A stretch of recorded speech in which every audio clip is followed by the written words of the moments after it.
Hello student. Our today's topic is to discuss about the physical properties of the metal या धातुओं के क्या भौतिक गुण होते हैं उनके संबंध में हम लोग चर्चा करेंगे। अब यहाँ पर देखिए पहला जो इसका गुण है वह है आघात वर्धनीयता या मैलिएबल प्रॉपर्टी।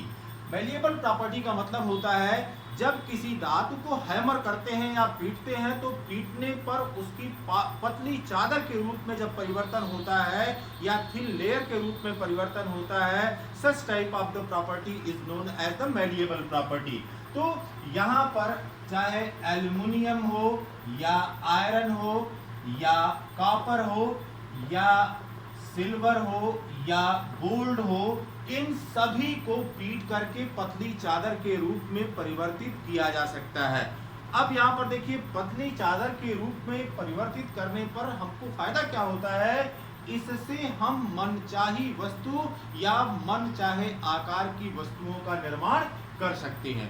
तो आघात वर्धनीयता वह गुण है जिसके द्वारा हम किसी लोहे की चादर को या किसी धातु की चादर को पीट करके उसे पतली चादर के रूप में परिवर्तित कर सकते हैं। अब यहाँ पर देखिए ये जो सिल्वर है, इस सिल्वर का इस्तेमाल कहाँ पर किया जाता है, आप देखे होंगे कि मिठाइयों को सजाने के लिए हम चांदी के वर्क का इस्तेमाल करते हैं। इसी प्रकार से यह जो एल्युमिनियम है, इस एल्युमिनियम फॉयल का हम इस्तेमाल फूड प्रोडक्ट को रखने के लिए करते हैं। इसी प्रकार से बिस्किट को या सिगरेट को या दवाइयों को पैक करने के लिए इस एल्युमिनियम फॉयल का इस्तेमाल किया जाता है। इसी प्रकार से कॉपर की पतली चादर बना करके मनचाहे बर्तन बनाए जाते हैं और एल्युमिनियम का इस्तेमाल बर्तन बनाने में किया जाता है। या इस तरह की जितनी भी मिश्र धातुएं हैं, इन मिश्र धातुओं का उपयोग किसी न किसी रूप में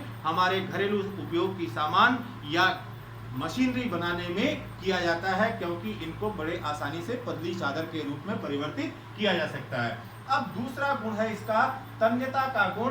तन्यता का गुण का मतलब है कि इसको पतले तार के रूप में खींचा जा सकता है।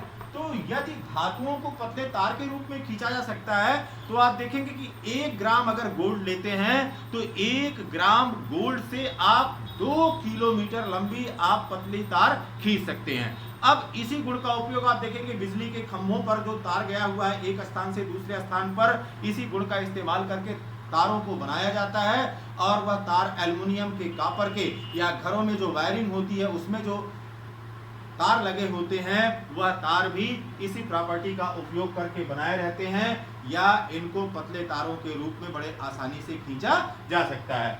अब तीसरी प्रॉपर्टी है कि metal have the property of conductivity of heat, या धातुओं में उष्मा चालकता का गुण होता है या उष्मा वह एक स्थान से दूसरे स्थान पर प्रवाहित होती है। क्लास 7th में जब आप पढ़ रहे थे तो वहां पर आपने देखा था कि अगर हम कोई पतली धातु की छड़ लेकर के उसके विभिन्न स्थानों पर वैक्स की सहायता से या मोम की सहायता से पिन को चिपका देते हैं और इसका एक सिरा गर्म करते हैं तो धीरे धीरे करके यहाँ पर जो वैक्स के साथ लगी हुई पिन थी वह गिरना प्रारंभ हो जाती है।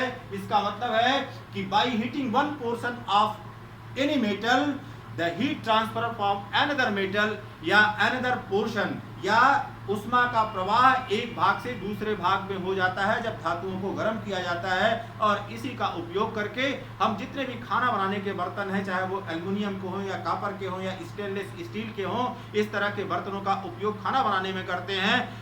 जब हम इसको अंगीठी पर रखते हैं या गैस पर रखते हैं या एलपीजी गैस पर रखते हैं तो वह गर्म होता है और गर्म होकर के भोज्य पदार्थ को उष्मा प्रदान कर देता है। इस प्रकार से they have the property of conductivity of heat. अब कंडक्शन क्यों होता है या कंडक्शन किस प्रक्रिया के तहत होता है, जिस भाग पर हीट पहुंच रही है या जिस भाग को हीट मिल रही है उस भाग के जो अणु होते हैं या वहां के जो परमाणु होते हैं वो गर्म होते हैं एंड दे वाइब्रेट, और वो क्या करते हैं, कंपन करना शुरू कर देते हैं और कंपन करके अपनी ऊर्जा को अपने पास के दूसरे अणुओं को ट्रांसफर कर देते हैं। और यह प्रक्रिया तब तक चलती रहती है जब तक कि हीट पूरा एक स्थान से दूसरे स्थान पर ट्रांसफर न हो जाए। फिर देखिए अब यहाँ पर सिल्वर की या एजी की या चांदी की चालकता सबसे अधिक होती है, लेकिन इसी के साथ कॉपर और एल्युमिनियम, क्योंकि अब यह महंगी धातु है चांदी, इसलिए चांदी का इस्तेमाल कंडक्टिविटी में न करके हम कॉपर का, एल्युमिनियम का या स्टेनलेस स्टील का इस्तेमाल करते हैं। फिर हम विद्युत चालकता की बात करते हैं या इलेक्ट्रिकल कंडक्टिविटी की बात करते हैं।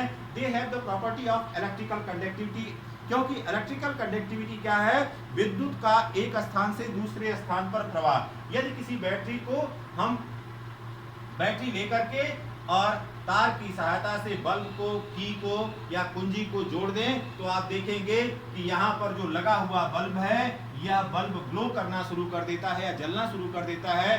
तो अब आप देख रहे हैं कि घरों में जो वायरिंग की गई है वह घरों की वायरिंग भी किसी न किसी रूप में विद्युत सुचालक तारों से की गई है, या इलेक्ट्रिकल कंडक्टिंग जो वायर्स होते हैं यह सामान्यतः यहाँ पर कॉपर वायर का या एल्युमिनियम वायर का इस्तेमाल किया जाता है।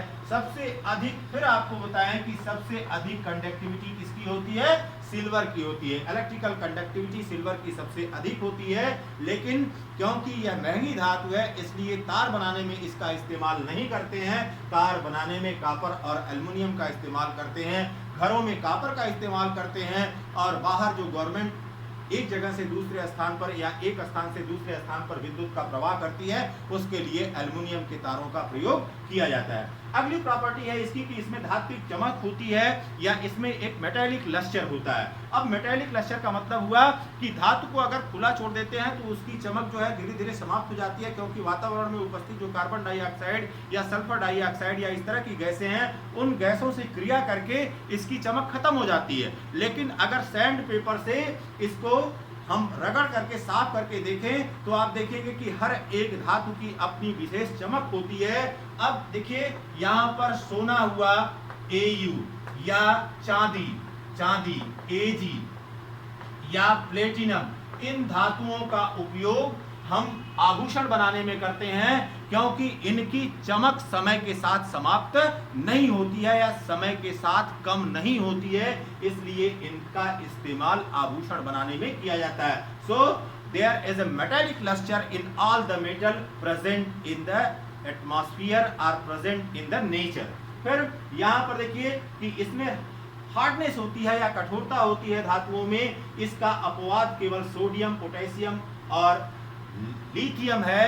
यह कठोर न होकर के मुलायम होती हैं, यह अपवाद है, अन्यथा सभी धातुएं कठोर होती हैं। आपने बहुत से पुलों को देखा होगा कि जो लोहे के गर्डर से बने होते हैं या लोहे के बने होते हैं, या बड़े बड़े पुलों का जो निर्माण होता है उसमें किसी न किसी रूप में हम जो है धातुओं का इस्तेमाल करते हैं। जब धातुओं का इस्तेमाल करते हैं और वह भार सहन करने की क्षमता रखते हैं, इसका मतलब they are hard in the nature.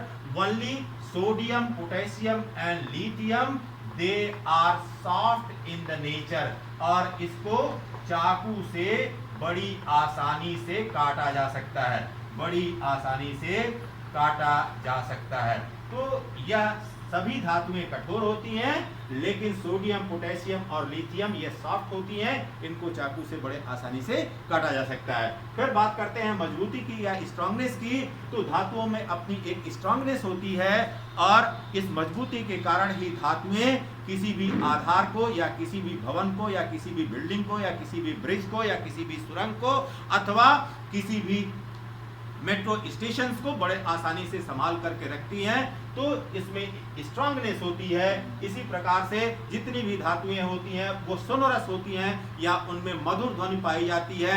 इसी गुण का प्रयोग करके विद्यालयों में घंटे बनाए जाते हैं, मंदिरों में घंटियां बनाई जाती हैं, और इनकी ध्वनि हमें बहुत ही सुंदर या मधुर सुनाई देती है। इसी प्रकार से हम देखते हैं कि मेटल की अगली प्रॉपर्टी होती है कि मेटल है हाई मेल्टिंग पॉइंट। इनका मेल्टिंग पॉइंट ज्यादा होता है और साथ ही साथ इनकी डेंसिटी भी बहुत ही ज्यादा होती है। कुछ एक्सेप्शनल मेटल्स होते हैं कि जो कम टेम्परेचर पर, कम मेल्टिंग पॉइंट पर जो है वह पिघल जाते हैं। उसकी चर्चा जब हम एक्सेप्शन की बात करेंगे तो उसमें करेंगे। Have a nice day.